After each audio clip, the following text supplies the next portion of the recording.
La pirámide escalonada de Djoser o Djoser en Saqqara es el primer monumento construido en piedra en la historia de la humanidad.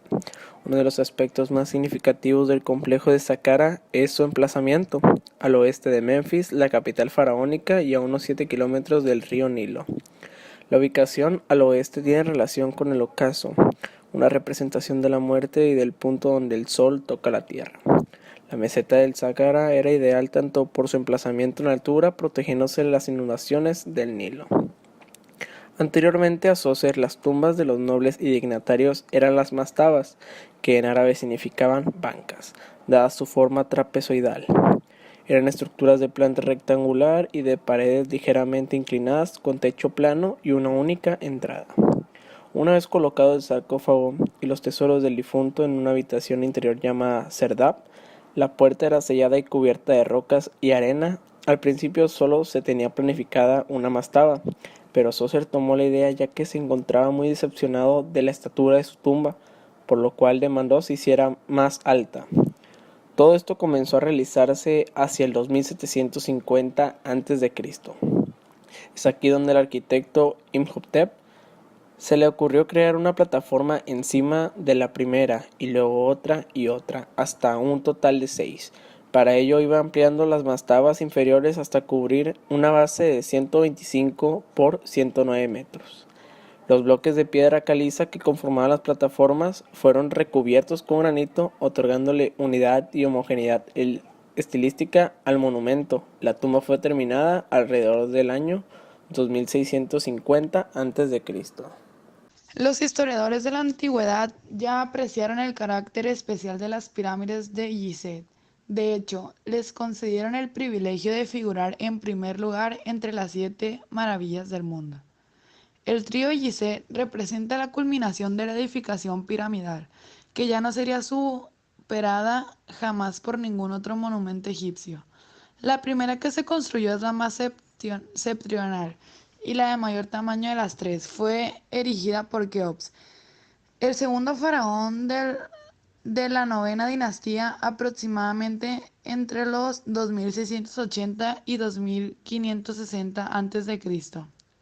La siguiente, inmediatamente al sur de la anterior, fue la construida por el hijo de Keops, Crefen, el tercer faraón de la novena dinastía. Más tarde, al sureste de la pirámide central, el faraón Miquerinos, hijo de Crefen, construiría la tercera y más pequeña de las tres. Las pirámides son como montañas cuyas piedras fueron elevadas una a una desde el nivel del Nilo hasta la meseta. La base de la pirámide de Keops ocupa una superficie de 5,3 hectáreas, o sea 13 acres, en la que cabrían juntas las catedrales de Florencia y Milán, la Basílica de San Pedro de Roma, la Catedral de San Pablo y la Abadía de Westminster de Londres, y aún sobraría espacio. Las pirámides eran consideradas como gigantescas. Sus piedras de coronamiento eran doradas y desde ellas el espíritu del faraón saludaba a Ra al atardecer del día de su entierro. Esta interpretación viene avalada por la palabra Mer, pirámide en egipcio. Pirámide es una palabra griega. En los jeroglíficos egipcios, el prefijo m significa lugar o instrumento. Ello parece surgir que cuando los egipcios hablaban de Lamer de Keops querían decir literalmente el instrumento mediante el que Keops asciende, y las inscripciones halladas en las cámaras y pasadizos de pirámides más recientes, los llamados textos de las pirámides. A primeras horas de la tarde, bajo ciertas condiciones atmosféricas, cuando el polvo en suspensión capta los rayos del sol poniente en el preciso momento en que atraviesan un claro abierto entre las nubes, parece como si una pirámide luminosa alcanzara la tierra. Tal vez fuera a esto a lo que se refiere el canto 508, al decir: he hollado tus rayos como una rampa bajo mis pies, a través de la cual ascendió a lo alto. Y también el canto 523 relata: el cielo ha solidificado los rayos del sol para ti, para que puedas ascender hacia el cielo como el ojo de Ra. Según esto, tal vez las pirámides fueran el lugar de la ascensión del rey. la montaña cuya cúspide dorada capiraba los primeros rayos del sol y desde la cual el alma del faraón ascenderían para encontrarse con Ra en su perduble porvia por asegurar el Mat, el eterno orden, resto de las cosas para sus súbditos vivientes en la tierra. Poblados y casas egipcias de las antiguas metrópolis de Memphis y Tebas desaparecieron, ya que se encontraban hechas de ladrillo de barro prensado. Debido a esto, el faraón Akhenatón, en los años 1379 hasta 1362 a.C., fundó una nueva capital que fue nombrada como el Faraón en el horizonte de Atón. Esta ciudad tenía muy buena expectativa. Una vez el faraón murió, la ciudad y sus nuevos templos fueron demolidos. En esta ciudad, gracias a una reconstrucción que se pudo realizar, se conoció que los calígrafos y artesanos vivían razonablemente bien, debido a que sus servicios eran cruciales para el buen funcionamiento de los servicios del templo. La tumba de Hatshepsut en Deir el-Bahari. Los faraones subsiguientes erigieron pirámides más reducidas, pero a partir de la fractura que supuso el primer periodo intermedio. Las tumbas y los templos reemplazaron a las pirámides en su categoría de grandes obras reales. Hasta los dioses acusaron esta revolución, ya que el papel de Ra como dios principal fue suplantado por Amón, cuyos sacerdotes estaban centrados en torno a Tebas, una ciudad emplazada en pleno Alto Egipcio. Establecida la capitalidad en Tebas, lo que señala el comienzo del Imperio Medio o Tebano.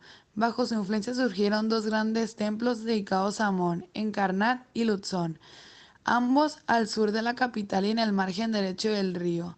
Las tumbas reales y civiles, así como todos los demás edificios relacionados con el culto funerario, se construyeron del otro lado del río, donde allá el sol se opone, excavada en la roca del faraón justo en el límite que separa el desierto en las tierras cultivadas del valle. Todo el conjunto toma del modelo antiguo las imponentes columnatas abiertas y la organización geométrica y espacial basada como en la axialidad y la ortogonalidad, pero como rasgo característico más importante hay que destacar el modo como Senmut adaptó la construcción al medio natural, integrando las terrazas en los escalonamientos naturales del terreno, mientras que las líneas marcadas por las columnas evocan la verticalidad de las cavidades producidas por la erosión en la cara de las montañas. Consideran una admirable fusión visual entre el templo de Amón en Karnak. El templo egipcio, el edificio público más importante en la época del Imperio Medio, era mucho más que una iglesia, tal y como solemos entender este concepto hoy. Era también lugar de residencia y adiestramiento para el inmenso aparato burocrático del país. Los sacerdotes impartían la enseñanza de la escritura y la pintura. Los grandes templos incluían escuelas, universidades, bibliotecas y archivos. Eran centros de administración gubernamental, de estudio científico y médico, y de administración agrícola, y servían como granero público y como obradores. El templo de Amón en Karnak, al sur de Tebas, se convirtió gradualmente en el centro administrativo y religioso del Imperio egipcio. Su carácter de lugar sagrado de importancia local se remontaba a la época del Imperio Antiguo, pero a partir de la décima dinastía empezó a adquirir preeminencia, convirtiéndose en el lugar sagrado más importante de todo el país. El templo de Luxor estaba dispuesto aproximadamente en paralelo a la orilla del Nilo, mientras que el eje del Karnak apuntaba al este, concretamente hacia el lugar de donde sale el sol a mediados de invierno. Ambos fueron reemplazados durante la 18ª dinastía y ampliados posteriormente varias veces, dado que el templo de Amon en Karnak adquirió una complejidad excesiva a raíz de las diversas ampliaciones. El templo de Khonsu, construido por Ramses III hacia el 1170 a.C., resulta mucho más ilustrativo sobre los componentes básicos del templo del Imperio Nuevo por sus menores dimensiones.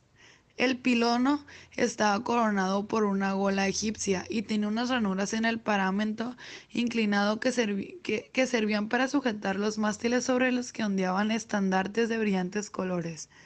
Atravesada la columna según el eje longitudinal del patio se pasaba a la sala Hipóstila, una cámara con numerosas columnas e iluminada mediante ventanas de linterna.